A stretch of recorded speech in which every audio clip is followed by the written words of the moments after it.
I've been using the Velbon Luxi L for many years now. It's been my go-to travel tripod.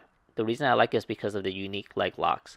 It allows the tripod to fold down to about 14 inches, but can be expanded to almost eye level. It has 5 sections, but it only uses a single leg lock. This allows me to open and close the tripod very quickly. The way it works is each twist of the lock opens up one section of the tripod. Unfortunately, over the years, the Velbon Luxi L no longer holds this leg angle. If I open it up, it'll just flop around. So I started looking for a different travel tripod.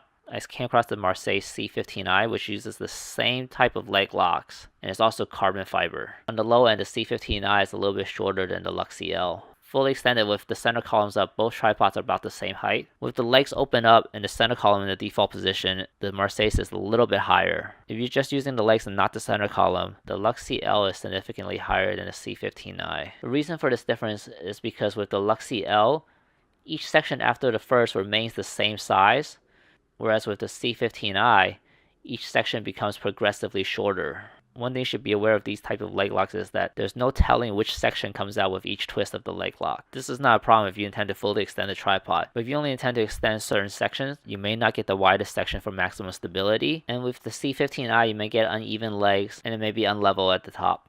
Here I have the Velbon Ultra Luxi L, which weighs in at a little over 2 pounds without the head. The Marsace without the head weighs in at 1 pound 10 ounces. While the weight differences may not be significant, the carbon fiber on the C15i does feel a little bit more stable than the Luxi L.